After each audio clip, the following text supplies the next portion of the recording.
Hi everyone. Do you want to harvest your own food all winter long? What if I told you all you have to do is plant it and forget it? That's it. The plant will do the rest. But you can't just plant any old type of vegetable. You have to plant vegetables that will handle the cold.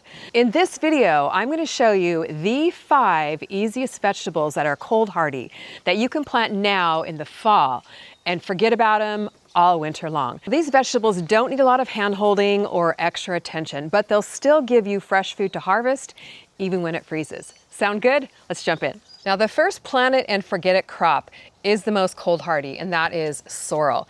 This is red vein sorrel, one of my favorite, most beautiful varieties. And you can literally sprinkle seeds in the soil. They'll germinate quickly when it's about 60 to 75 degrees like it is now in the fall.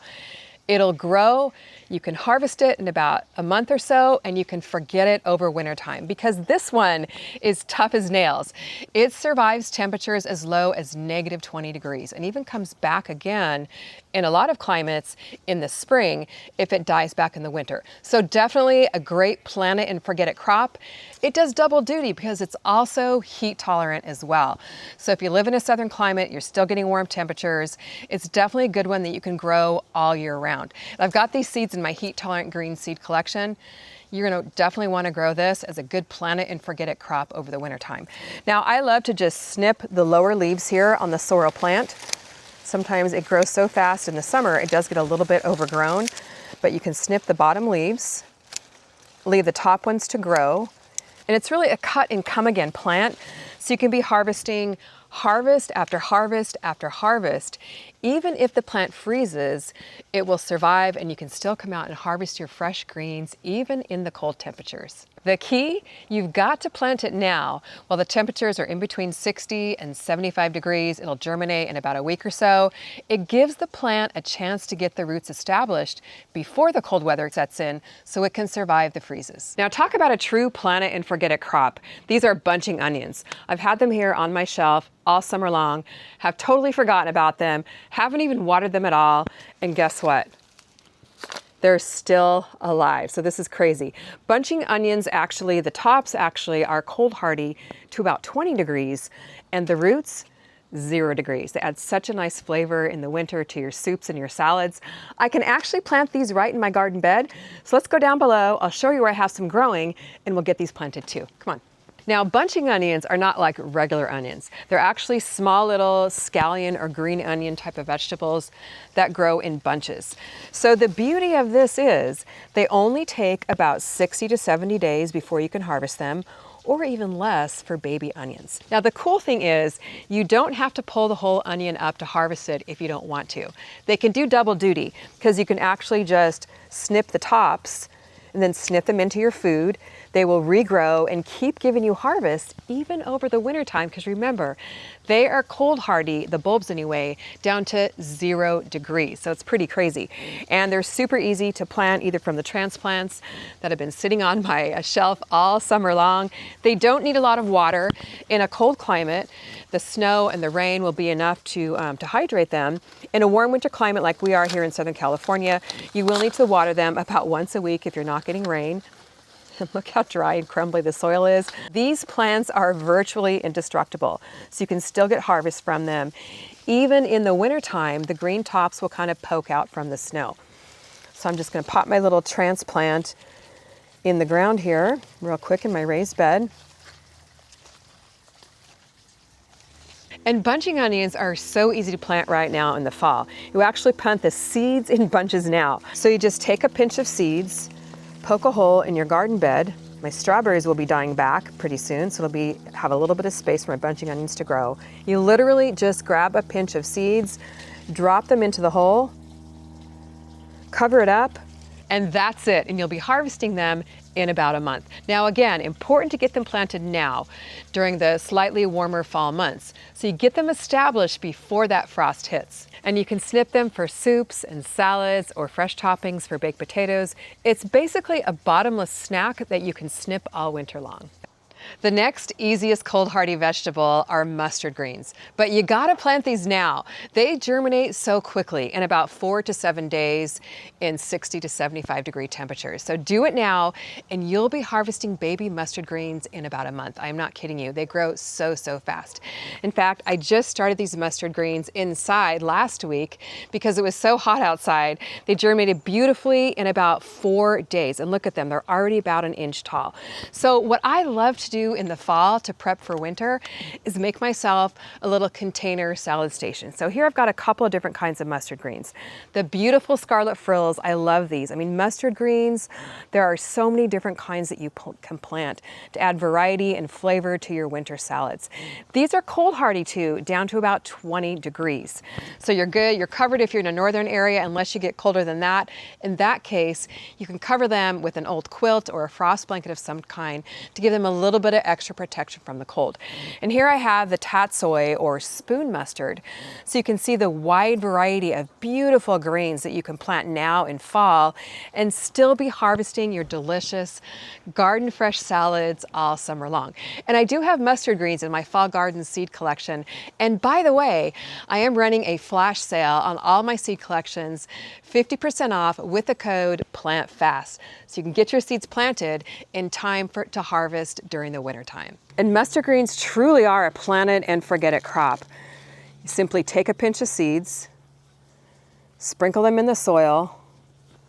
They require very little care, very little maintenance. They'll come up all on their own with very little water even, unless you're getting hot temperatures right now. And you will literally be harvesting your own delicious baby greens in about a month. You can't get any easier than that. And the lizard actually wants to get in on this shot. But if you are still getting hot temperatures like we are here in Southern California, I can't believe he's not moving. Here we go, Lizzie. I like to leave my shade cloth just clipped to my containers. He's just having a good old time, either that or he's scared to death. And then just simply cover my containers here because they'll do better in kind of mild temperatures. There we go, Lizzie. Try not to step on him. Almost did. If you just cover your containers with some shade cloth to protect them from the heat. Now, I absolutely love me a green smoothie, and this one I made with my very own kale and red vein sorrel from my garden. So it's actually a power drink. So you definitely want to grow kale for your next cold hardy vegetable, which will survive all winter long. It's cold hardy down to about 15 degrees. And you know what? The flavor actually sweetens with frost. I know some people don't like kale because they think it's bitter and kind of tough, but it's actually a super delicious vegetable. So if you blend it into a smoothie, it's delicious. If you put bananas and berries into it, it really sweetens it. It's so easy to grow.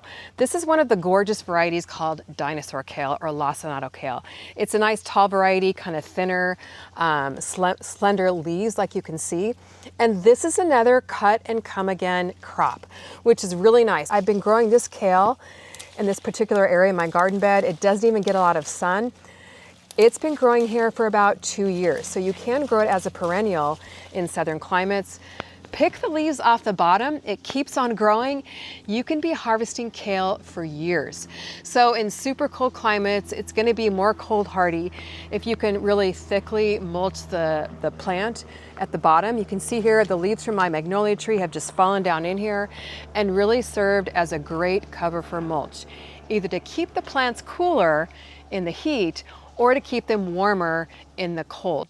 But again, the key is plant your seeds now in the fall when the temperatures are mild before it gets too cold so the roots establish and you can have them growing and forget about them all winter long. Now the fifth and the most quintessential plant it and completely forget it in the wintertime is garlic.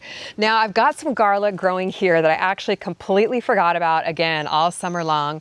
I harvested other garlic but forgot about this, haven't watered it for months, and look at it. It's still perfectly viable. In fact, I can literally harvest it right out of this pot here, which I'm going to actually plant this again for my garlic to harvest next summer. Now garlic, you're not going to be harvesting over the winter time, so you won't get fresh food in the winter, but you will get brand new garlic bulbs next spring. So garlic is so easy to plant. Every single one of these cloves will actually grow into a brand new bulb. And I like to plant it in containers because the nice loose soil really does help it grow well. Garlic is literally one of the easiest ones to plant. You put it flat side down, pointy side up into a hole a couple inches deep. Garlic goes dormant in the wintertime. It does like that period of cold to produce bigger bulbs in the spring. And since we don't have a lot of cold here in Southern California, I like to grow them in containers so that I can move them into the shade if we get a hot day, or cover with shade cloth if need be during a hot spell during the winter. So I'm actually gonna go over here to my container and find another clove to plant. And it looks completely dead, but there are a few more bulbs here that I can actually plant. And if you don't have your own garlic from last year, you can just buy organic garlic at the grocery store and plant that. So in warmer climates, you might see some growth here coming out in a couple of weeks. This is where the growth comes from, the pointed top. Then it will die back once the weather gets colder, and then start to grow once the temperatures warm up in the spring. In you northern climates though, you want to plant your garlic a couple of weeks before your first frost date. That way the roots do have time to kind of get established before the period of winter dormancy sets in. So you're really not going to see a lot of growth over the winter time in you northern climates, but again, once the spring hits, it's going to start growing again. You'll see little green shoots poke out from the soil, and you'll be harvesting it in early summer. And each one of these cloves will form a brand new bulb. So you can save your own garlic and multiply your harvest over and over for years down the line. As far as caring for these vegetables, none of them need a lot of hand holding or extra time and attention. For northern gardeners, if you're getting rain and snow, that should be enough to keep your vegetables hydrated during the winter time. You southern gardeners, just don't let them completely dry out. So if you're not getting rain, you may want to water them about once a week. Now that I've shown you how easy this is, I want to know which of these veggies are you going to plant so you can get harvests like this all winter long. I'll be reading the comments. Thanks for watching. See you next time in the garden.